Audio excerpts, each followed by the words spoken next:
Every so often, I hear from people who are concerned about City Relief investing our finite resources in helping our guests who may or may not be undocumented or in the process of seeking asylum. The logic seems to be that if we are helping those people, we won't have enough resources to help our people. You will see this reflected in comments online that appear to suggest that helping those who are undocumented takes food and resources away from those that are not. And too often, these sentiments seep into the way we talk about homelessness in general, as if legal status somehow determines who deserves shelter, food, or even just compassion. Now, I understand what a volatile topic this is, so I want to ask you to please hear me out, regardless of which side of the political aisle you find the most comfortable. So let's start with the basics. People don't generally leave everything behind, their homes, their families, their culture, for no reason at all. Immigrants come to the United States with dreams, yes, but often out of desperation, fleeing violence, persecution, extreme poverty, or natural disasters. They arrive believing in the promise of America, hope, opportunity, safety. But too often that reality of their experience comes up short. See, contrary to popular opinion, immigrants without legal status have almost no access to permanent supportive housing programs, formal employment opportunities, or public benefits like SNAP and Medicaid. I know because I've actually looked into it for people that I have met in the street. Even asylum seekers who are legally waiting for their case to be heard in court often wait for years in limbo, unable to work and unable to afford rent.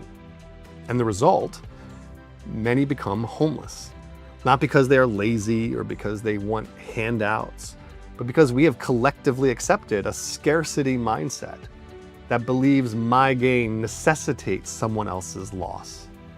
So let's talk about numbers for a moment.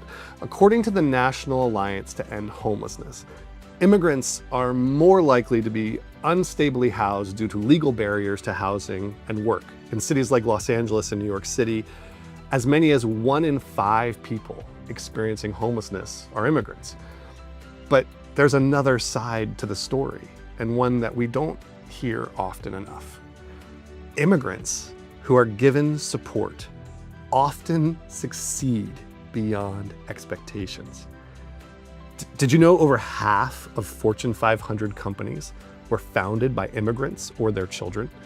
A 2022 report from the Center of American Entrepreneurship found that immigrants are nearly twice as likely to start a business as native-born citizens.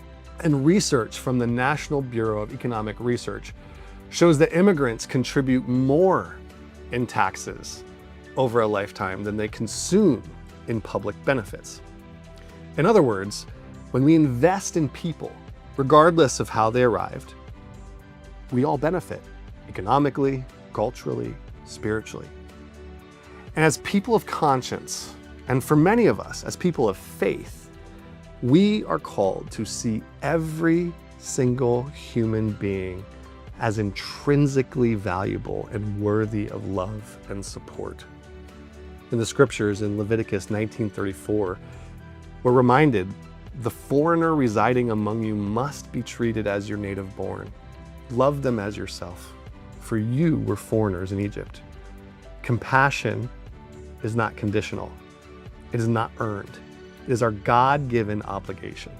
And if we believe that no one should be homeless, then that has to include everyone, regardless of where they came from, what language they speak, or how they got here. I am not advocating for open borders or against any legal process or consequences, but I am suggesting that we can disagree on the politics of our country's immigration policy while simultaneously affirming the value of every human being who happens to cross our path. Because our compassion loses its power the moment we start drawing lines around who deserves it.